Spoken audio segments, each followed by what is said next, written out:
오늘의 주요 뉴스 함께 살펴보겠습니다. 첫 번째 소식입니다. 뉴욕 증시가 이틀째 급락했습니다. 미국 실업률이 예상보다 높아지면서 경기 침체 우려가 커졌습니다.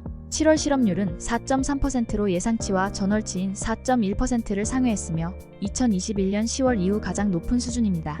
비농업 부문 고용은 11만 4천 명 증가에 그쳐 시장 예상치 17만 6천 명을 크게 밑돌았습니다. 기업 실적 발표에서 아마존 주가는 9% 급락했으며 애플은 0.69% 상승, 인텔은 실망스러운 실적과 대규모 정리해고 발표로 26% 폭락했습니다. AI 및 반도체 관련주들도 큰 폭으로 하락했습니다. 은행주 역시 큰 타격을 입었습니다. 미국발 경기 침체 공포로 국내 증시도 급락했습니다.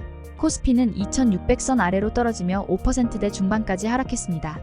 코스피 200 선물 지수가 5% 넘게 하락하면서 2020년 3월 이후 처음으로 사이드카가 발동되었습니다. 5일 오전 12시 25분 기준 코스피는 전날 대비 151.09포인트 5.65% 하락한 2525.10을 기록했습니다. 장중 한때는 2522.35까지 떨어지며 최대 5.75% 하락했습니다. 개인 투자자들은 1조 2309억 원을 순매수하고 있으며 기관은 322억 원, 외국인은 1조 2380억 원을 순매도하고 있습니다. 오전 11시에는 코스피 200 지수 선물 가격이 5% 이상 하락해 사이드카가 발동되었습니다. 사이드카는 선물 가격이 전일 종가 대비 5% 혹은 6% 이상 급등하거나 급락할 때 주식시장의 매매를 5분간 중단시키는 제도입니다. 서상영 미래에셋증권 연구원은 버크셔 해셔웨이가 애플 주식 비중을 50% 줄였다는 소식과 엔비디아의 설계 결함으로 생산이 지연될 것이라는 소식이 주요 원인이라며 미국 고용보고서 결과로 경기 침체 이슈가 반영되어 투자 심리가 위축되었다고 설명했습니다. 김석환 미래에셋증권 연구원은 2일과 5일에 9,870억 원 규모의 순매도가 발생하며 약 2조 9천억 원으로 역대 두 번째 순매도 규모를 기록하고 있다며 외국인의 매도 압력이 얼마나 줄어들지가 관건이라고 말했습니다. 다음 뉴스입니다. 한국전자상거래 1세대인 구영배 대표가 이끌어온 큐텐그룹이 14년 만에 사실상 와해되는 수순을 밟고 있습니다.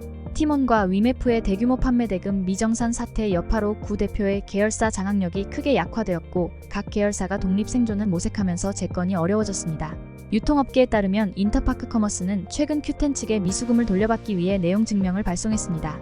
인터파크커머스는 큐텐이 지난해 인수한 이커머스 업체로 큐텐과 그 계열사에 물린 자금은 약 650억 원에 이릅니다. 이는 대부분 판매 대금 미수금과 대여금입니다.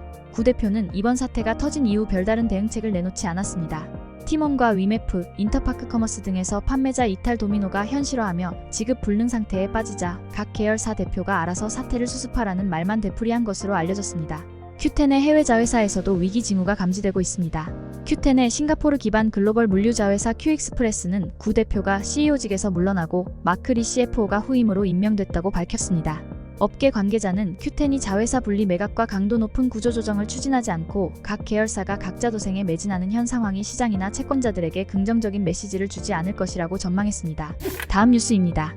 미국과 영국이 3일 레바논에 있는 자국민에게 즉시 레바논을 떠나라고 권고했습니다. 이스라엘이 하마스와 헤즈볼라의 최고 2급 인사들을 살해한 이후 이란과 헤즈볼라가 보복을 예고하면서 긴장이 고조되고 있기 때문입니다. 레바논 주재 미국 대사관은 모든 항공편을 이용해 즉시 떠나라고 강조했습니다. 항공편이 중단되거나 매진된 상황에서도 상업용 교통은 여전히 가능하다고 설명하며 이용 가능한 항공편을 예약할 것을 권장했습니다. 또한 레바논에 남기로 한 경우 비상계획을 마련하고 장기간 대피 준비를 해야 한다고 당부했습니다. 영국 외교부도 자국민에게 즉시 레바논을 떠나라고 촉구했습니다.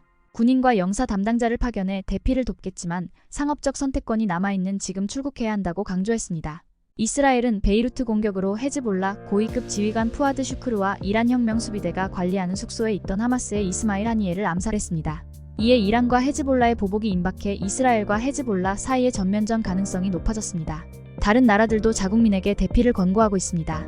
스웨덴은 베이루트 주재 대사관을 일시적으로 폐쇄하고 레바논에 남은 자국민에게 가능한 모든 수단을 동원해 다른 나라로 떠나라고 촉구했습니다.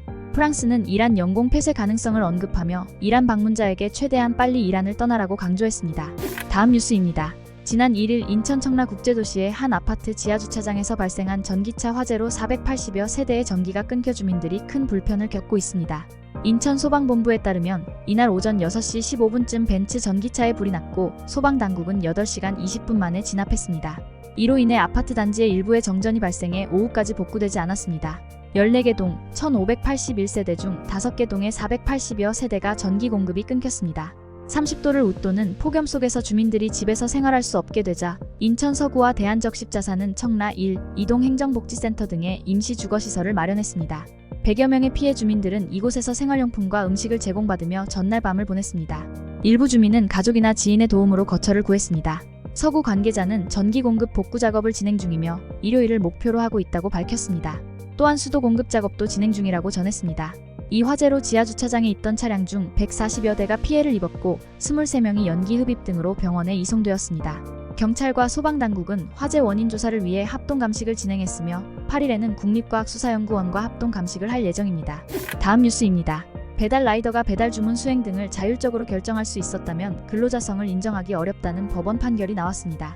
서울중앙지법 민사합의 42부는 지난달 12일 배달 라이더 A씨와 라이더 유니온 등이 배달 플랫폼 B업체를 상대로 제기한 해고 무효 소송에서 원고 패소 판결을 내렸습니다. A씨는 2021년 5월부터 B업체와 배송대행 업무 위탁 계약을 맺고 일하다가 같은 해 12월 계약 해지를 통보받았습니다. A씨는 근로기준법에 따른 서면 통지 없이 해고당했다며 소송을 제기했습니다. 재판부는 A씨가 B업체에 종속되지 않았다고 판단했습니다. 위탁 라이더는 배달 주문 수행을 자율적으로 결정할 수 있었으며 계약서에 따라 업무 장소와 시간을 스스로 정할 수 있었습니다. 이에 따라 A씨는 근로기준법상의 근로자로 보기 어렵다고 판결했습니다. 재판부는 플랫폼 노동 종사자의 보호 필요성을 인정하면서도 근로기준법상의 사용 종속 관계가 인정되지 않는 경우 근로자 지위를 부여하는 것은 법 취지에 맞지 않는다고 밝혔습니다. 따라서 A씨의 계약 해지는 부당해고가 아니라고 결론 내렸습니다. 라이더 유니온 등은 항소했습니다. 최근 차량 호출 서비스 타다 운전기사가 근로기준법상 노동자로 인정된 판결이 있었던 만큼 이번 사건의 항소심 결과가 주목됩니다. 다음 뉴스입니다. 고온다 습한 바람이 계속되면서 밤에도 더위가 지속되고 있습니다. 올해는 최근 10년 사이 열대야가 가장 빨리 나타났고 역대 최장으로 지속될 가능성이 큽니다. 기상청에 따르면 올해 전국의 열대야가 총 17일 발생해 30년 평균인 12.5일을 넘었습니다. 첫 열대야는 6월 21일 서울에서 나타났습니다. 열대야는 밤 최저기온이 25도 이상인 현상입니다. 8월 초 열대야 일수가 10일을 넘어서며 올해가 역대 가장 더운 해가 될 가능성이 있습니다. 기상청은 8월 6에서 12일 동안 최고 체감온도가 35도 내외로 올라 무더위와 열대야가 계속될 것이라고 전망했습니다. 이번 무더위는 북태평양 고기압과 티베트 고기압이 주원인입니다. 이로 인해 고온다습한 공기가 유입되고 열이 빠져나가지 못하는 구조가 형성되었습니다. 경남 양산의 기온은 39.3도까지 치솟았습니다. 폭염으로 전국적으로 온열질 환자와 사망자가 속출하고 있습니다. 행정안전부에 따르면 올해 폭염으로 인한 누적 사망자는 8명, 온열질 환자는 1,390명입니다. 가축과 양식 피해도 발생해 돼지 25만 7,483마리, 넙치 5,867마리가 피해를 입었습니다. 경남 밀양에서는 67세 농업인이 폭염 속 밭에서 일하다 숨졌습니다. 마지막으로 날씨입니다. 6일 화요일인 내일은 전국에 가끔 구름이 많고 찜통 더위가 이어지겠습니다. 전국에 폭염특보가 발효된 가운데 대부분 지역에서 최고 체감온도가 35도 내외로 오르는 등 무더위가 기승을 부리겠습니다. 오전부터 밤사이 서울을 포함한 전국 내륙과 제주도에는 소나기가 내리는 곳이 있겠습니다. 아침 최저기온은 24도에서 27도 사이, 낮 최고기온은 30도에서 35도로 예보됐습니다. 날씨였습니다. 오늘의 주요 뉴스는 여기까지입니다. 구독과 좋아요, 알람 설정은 뉴스 제작에 큰 힘이 됩니다. 시청해주셔서 감사합니다.